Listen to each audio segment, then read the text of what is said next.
Isso aí, meus queridos, boa noite. Que vamos mais uma bateria de conversando exercício, tira dúvida. Lembrando que nessa hora, geralmente eu faço isso no início das aulas, vocês têm a liberdade total de pedir o que vocês quiserem. Né? O máximo que pode acontecer, eu falo, amigo, não tenho competência para resolver isso, eu vou pesquisar e te trago na próxima. É o máximo que vai acontecer. Então vocês fiquem bem à vontade, eu adoro desafios, sempre. Página 365, exercício 24, livro 3.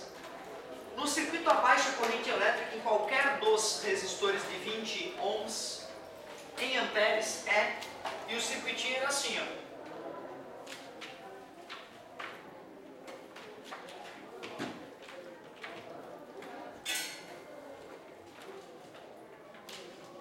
Esse era o circuito. Tinha um cara de 10 ohms aqui, um resistor com 20 ohms de resistência elétrica paralelo ao outro, também de 20 ohms. Um sujeito de 10 ohms aqui e uma bateria de 30 volts, uma fonte de tensão de 30 volts. Ele quer saber qual é a corrente em qualquer um desses caras. Realmente, né, vai chegar uma corrente aqui e essa corrente vai ser dividida em I linha para cá e I linha para cá também. As correntes são iguais porque os resistores são iguais. Muito bem. Muito obrigado. Primeiro passo, sempre que a gente tiver um circuito um pouquinho mais complexo para poder calcular a corrente, a gente sempre tem que deixar ele um circuito mais simples. E a primeira coisa que eu percebo é que esses dois resistores em paralelo, eles podem ser somados. E quando a gente aplica a fórmula da soma dos resistores em paralelo, nesse caso, como os resistores são iguais, eu posso substituir então por 20 e por 20. E ao somar, eu perceberia que 1/20 mais 1/20 dá 2/20. Invertendo ambos os lados, o resistor equivalente fica 20 sobre 2. Só que olha só, então aqui esses dois caras deram um resistor equivalente de 10 ohms. 10 ohms. Aqui. Tinha mais um de 10 lá embaixo e aqui, a nossa bateria de 30. Então tu vê, o circuito já ficou um pouco mais simples. Esses três resistores estão em série. Antes eles estavam em paralelo porque as saídas estavam conectadas. Essa conectada com essa conectada com essa. De tal forma que, aplicando uma diferença de potencial aqui, essa diferença de potencial fica aplicada tanto nesse, quanto nesse. Essa é a característica de associação em paralelo. E essa é a regrinha geral, né? Para somar os resistores em paralelo. Esses caras transformaram nesse. Agora, a corrente elétrica que percorrer esse cara também percorrerá esse e também percorrerá o último. Portanto, eles estão em série. E quando eles estão em série, basta somar os resistores. 10 mais 10 mais 10, 30. Agora que o circuito ficou bem simples, eu vou lá e faço V igual a R vezes I. A tensão é 30 volts. O valor da resistência elétrica é 30 também. Está multiplicando, passa dividindo. 30 dividido por 30, 1 ampere. Achei a corrente elétrica. Essa corrente elétrica vale para cá. Essa corrente elétrica vale para cá. Quando a corrente elétrica de 1 ampere chegar aqui e for se dividir um pouco para cá e um pouco para cá, vai dar meio ampere para cada um. Por isso que o I linha que era o nosso objetivo é 0,5 ampere. Só foi imediata essa parte final porque os resistores eram iguais. Se nós quiséssemos calcular isso aqui, primeiro eu pegaria esse resistor equivalente e faria V igual a R vezes I nele. A resistência é 10, a corrente é 1. Assim eu descobriria que tem 10 volts atuando daqui para cá, que é daqui para cá. Afinal, esse cara está representando esses. Se nesses caras tem 10 volts, tem 10 volts nesse e nesse. E aí eu ia lá e ia usar mais uma vez V igual a R vezes I. Os 10 volts que eu calculei, a resistência de um deles está multiplicando, passa dividindo, gerando a mesma resposta, obviamente. 0,5 ampere. E quero aproveitar ainda para comentar o seguinte, que é importante a gente perceber isso, para quem ainda não percebeu.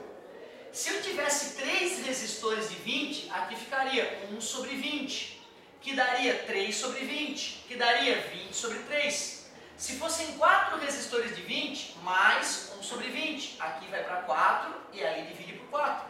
Só para lembrar, na associação em paralelo, resistores iguais, basta contar quantos tem e dividir pelo número deles. Originalmente era 2 porque eram 2. Não custa deixar isso bem claro. Qual era a letrinha, por favor? Letrinha C, e agora vamos para a próxima. Muitíssimo obrigado. 27. Show. Página 366, uma paginazinha para frente. Livro 3, questão 27. Que bela noite para aprender física. Duas lâmpadas iguais de 12 volts cada uma estão ligadas a uma bateria de 12 volts, como mostra a figura. Estando o interruptor C aberto, as lâmpadas acendem com intensidades iguais. Ao fechar o interruptor C, observaremos que... Legal! Bateria, 12 volts, bateria de carro ali, clássica. Lâmpada A ligada à lâmpada B, lâmpada A, lâmpada B levemente deformada. E aqui, brilhou. E aqui vem um fiozinho, e aqui tem a chave C. A chave C estando aberta, a corrente elétrica passa pela lâmpada A, passa pela lâmpada B e completa o circuito. Fechando a chave em C, eu fiz um curto-circuito em cima da lâmpada A. A lâmpada A para de brilhar. Ao parar de brilhar, a resistência elétrica do circuito antes era R mais R, 2R. E agora essa resistência R deixou de existir. A resistência do circuito caiu pela metade, passou de 2R para R. E se a resistência caiu, a corrente elétrica aumentou. E se a corrente elétrica aumentou, o brilho desta lâmpada B aumentará, ao mesmo tempo que a lâmpada A apagou. Vamos ver se existe essa possibilidade. Letra A. A apaga e B brilha mais intensamente. Foi exatamente o que eu disse. Vamos analisar as outras por garantia. A apaga e B mantém o brilho. B não pode manter o brilho porque a resistência do circuito diminuiu com o curto-circuito sobre a lâmpada A e, portanto, aumentou a corrente. E como o brilho é diretamente proporcional à corrente, brilhará mais. Letra C. A apaga e B apaga. B não apaga. A corrente elétrica continua passando por B normalmente. B apaga e A brilha mais intensamente. Nada a ver com a vida. B apaga. Não é. B não apaga. É a letra A mesmo. É o mesmo caso da lâmpada. Aquelas lâmpadas estão em série. Aquelas lâmpadas estão em série. Antes da chave ser fechada, toda a corrente elétrica que percorre uma, percorre a outra. Em paralelo, se eu fizer curto numa delas, as outras todas que estão em paralelo também entram em curto e apagam. Certo? Então elas estavam em série. E realmente, tudo dá certo. Essas lâmpadas, tudo que a gente liga na nossa casa está sempre em paralelo. Porque a gente compra equipamentos para 220 volts. Então todos têm que estar ligados no mesmo potencial. E ligação, onde o potencial é o mesmo para todos, é a ligação em paralelo. Então em casa a gente só faz ligações em paralelo. Pode mostrar isso. Se eu desligar uma luz, não posso dizer que é a mesma coisa se... Ah, tá. E se eu desligo uma luz, não vai brilhar. Entendi. Tu vê. Quando tu está trabalhando na tua casa, a tensão da tomada é praticamente constante, 220 volts. Praticamente constante. Porém, se tu liga um chuveiro elétrico, que é um grande consumidor de energia, a corrente elétrica que vai passar pelo fio vai gerar uma queda de tensão na tua casa. Por isso que quando tu liga o chuveiro elétrico, dependendo da instalação elétrica da casa, tu sente que as lâmpadas passam a brilhar um pouco menos. Certo? Desligou o chuveiro elétrico, as lâmpadas passam a brilhar um pouco mais. Isto é resultado da variação da tensão que chega na casa. Esse processo foi um pouco diferente, né?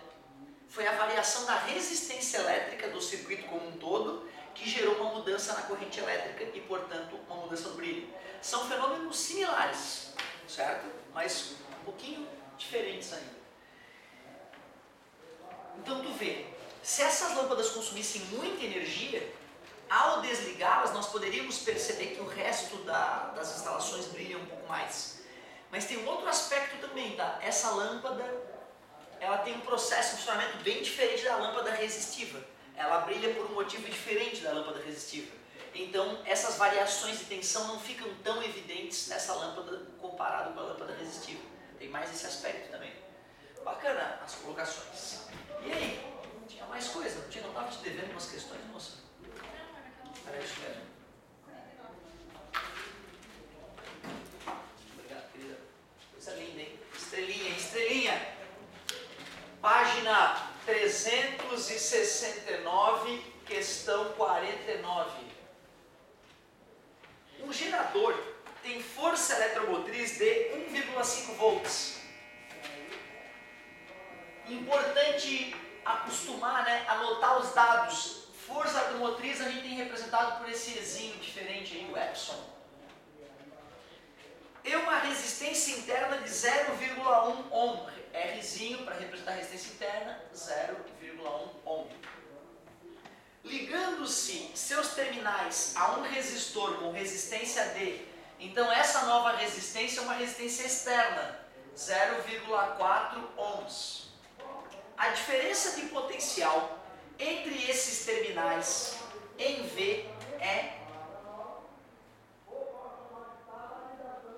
Questão muito legal porque ela é bem realista. E assim, tu vê, não basta às vezes ter conhecimento das equações, né, só. O cara tem que visualizar o que está acontecendo. Vamos fazer um desenho representando o que ele disse? Eu tenho uma pilha, uma fonte de força eletromotriz. Então vou me embalar essa pilha aqui. Ele falou a força eletromotriz de 1,5 volts e disse que a resistência interna é 0,1 ohm. E conectou esse geradorzinho, essa pilha, numa resistência externa. E essa resistência externa era 0,4 ohms. Ele pergunta qual é a diferença de potencial em volts, qual é o V em volts, nesses terminais. Que terminais, meu Deus? Nos terminais da pilha, que são os próprios terminais do resistor. Ou seja, ele quer a diferença de potencial daqui para cá. Ele quer a tensão nos polos do gerador. E nós vimos, né, uma equação, não era obrigado a usar equação nenhuma, né? Eu poderia usar só o que eu conheço de circuito elétrico, V igual a R vezes Z, eu poderia usar só isso. Mas para ficar chique, né, a solução, a gente poderia lembrar que tensão nos polos de um gerador é V igual a E menos R vezes I. Esta é a famosa equação do gerador. Para esse gerador, a força eletromotriz é 1,5 volts, e a resistência interna é 0,1 ohm. Quer dizer que se eu descobrir a corrente elétrica que percorre o gerador, eu mato a charada. Certo? Mas como é que eu vou calcular a corrente elétrica nesse circuito? Sinceramente, para não precisar ficar usando formalidades, eu olharia para esse circuito de tal forma que essa resistência interna estaria junto com a resistência externa, em série. Porque elas estão em série, ó, a corrente que passa por uma, passa pela outra. Então 0,4 mais 0,1 dá 0,5 ohms. E eu faria um V igual a R vezes I, sem frescura. O V é 1,5 volts, a resistência é essa mais essa, pois elas estão em série, 0,5, aí eu calculo I. Uma pitadinha de matemática básica, como de praxe, 15 dividido por 5, 3 ampere. E agora que eu descobri que é 3 ampere a corrente nesse circuitinho, eu vou lá e usando elegantemente a equação do gerador, termino. Mas não, aí eu estou misturando duas coisas, estou sendo elegante aqui e deselegante aqui. Se for para ser deselegante, eu vou ser deselegante até o final, depois eu faço elegantemente. Vai ter até nome bonito, lei de Poilé. Então olha só, já que eu estou cagando e andando para a física clássica neste momento, eu vou pensar que já que a pilha e a resistência externa estão em paralelo, tem o mesmo potencial, eu vou calcular o V atuando nesse cara, ó. V igual a R vezes I. A resistência vale 0,4, a corrente que percorre R, ela é 3 ampere, então 3 vezes 4, 12, 1,2 volts. Pronto, matei a questão. Primeiro, como é que eu matei a questão? Então, sem formalidade, nem anotei dado. Peguei o circuitinho, desenhei o circuito, percebi que esse resistor está em série com aquele, somei, fiz V igual a R vezes I, achei o I no circuito. Depois, como eu queria atenção nesses terminais, tanto faz eu calcular olhando para o gerador ou olhando para o resistor. Muito mais gostoso olhar para o resistor. V igual a R vezes I, 1,2 volts. Bom, acabou, matou a questão. Mas nós queremos sempre mais. Eu queria de vocês muito, muito mais. Queria preparar vocês para o pior. Vamos botar formalidade agora na brincadeira. Mesmo que eu não tivesse ensinado o gerador para vocês, né, se o cara tem noção do que é ligação em paralelo e tal, ele até mataria a questão. Mas, depois da aula de geradores, eu apresentei para vocês essa equação, que é uma formalidade para a obviedade de dentro de um gerador ter geração e ter consumo de energia elétrica. Tem a parte que gera menos a parte que eu perco, que é o R vezes I. Assim eu descubro quanto que sobra de tensão, de volts nos polos. Para ficar chique, já que ele me falou de um gerador, eu montei a equação do gerador. Se ele me falou que tinha um resistor externo, que vai ser percorrido por uma corrente elétrica, eu poderia montar V igual a R vezes I para ele, que é a definição de resistência elétrica. O V nos polos dele é o valor da resistência interna dele, vezes I. Esta é a equação para o resistor. Esta é a equação para o gerador. Como eu conectei os dois, o V do um é igual ao V do outro. O V do gerador é igual ao V do resistor. O geradorzinho tem uma equação que é 1,5 menos 0,1 vezes I. E o V do resistor tem a equação que é 0,4 vezes I. Assim eu faço a questão de maneira elegante. Eu faço como a física clássica pede, respeitando as equações. Fica bem formal assim, ó. Tá multiplicando, passa dividindo. Acha o mesmo maldito I. Olha só o tamanho da conta e a chatice. Quanto... 3. E aqui é todo cheio da frescura, né? Mas é a verdade, cara. Se tu quiser ser foda em física, se tu quiser levantar o peito e falar, eu manjo de física, tu tem que saber quem é a equação do gerador, tem que saber que existe uma ligação em paralelo entre o gerador e o resistor, por isso que a DDP é igual. Entendeu? Te ensina mais física, essa é a verdade. Aí depois, se eu quiser achar a tensão nos polos do gerador, só para dizer que eu sei, eu vou usar a equação do gerador e não a outra, que era mais simples. Substituindo o I por 3, 1,5 menos 0,3, 1,2 volts. E tu sabe que o físico, ele é doente. Quando ele vê uma situação nova, ele já quer achar solução para todas as situações desse tipo. Então eu te apresento uma coisa que eu não sei se a tua apostila trabalhará. Então vamos lá. Vamos fazer a questão 49 para todos os valores do universo? Sim, que bom. Então vamos generalizar. Generalizando a questão 49, eu posso dizer que tem um gerador de força eletromotriz E e resistência interna R, conectado a uma resistência externa Rzão. Eu poderia montar a equação para o gerador e a equação para o resistor, e igualando essas equações, já que é uma ligação em paralelo, eu posso isolar o I. Olha que interessante. Menos passa mais, colocando o I em evidência, uma coisa que eu percebo que o pessoal tem dificuldade na matemática às vezes. Está multiplicando, passa dividindo? Sim! Esta equação que eu apresento a vocês é uma famosa equação da física chamada de lei de Euler. Tem que fazer biquinho. Lei de Euler.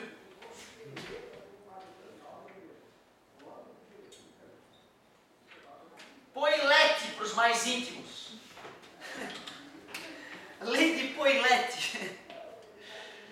O que diz a lei de Euler? Diz que a corrente elétrica que percorre um gerador depende da... Obrigado pela participação, da força eletromotriz desse gerador, mas também da resistência externa e interna. Certo? Então, por mais que a gente possa nunca usar essa lei e só fazer V igual a R vezes I e usar a nossa brasilidade para matar as questões, fica chique dessa maneira, porque aí tu mostra para o sujeito do que depende a corrente na vida real, de um gerador com circuito, né, conectado a um resistor externo. Não depende só da voltagem da bateria que tu comprou e da resistência que estás alimentando. Tu também tem que saber a característica interna desse gerador, né? Então é bacana conhecer essa lei. Eu nunca conheci essa lei no ensino médio. Eu fui aprender essa porcaria depois de velho, na faculdade, é uma vergonha. E o ensino médio bem feito tem que trabalhar, tem que citar ao menos para o aluno a lei de Boyle. Então tu vê, fiquei muito feliz com a questão 49, ela foi muito além do que eu imaginava. Muito bom, fizemos do jeito macetoso, intuitivo, fizemos com as equações clássicas e até aprendemos algo novo. Lei de Boyle. Quem dá mais? Vamos que vamos, estou gostando da brincadeira.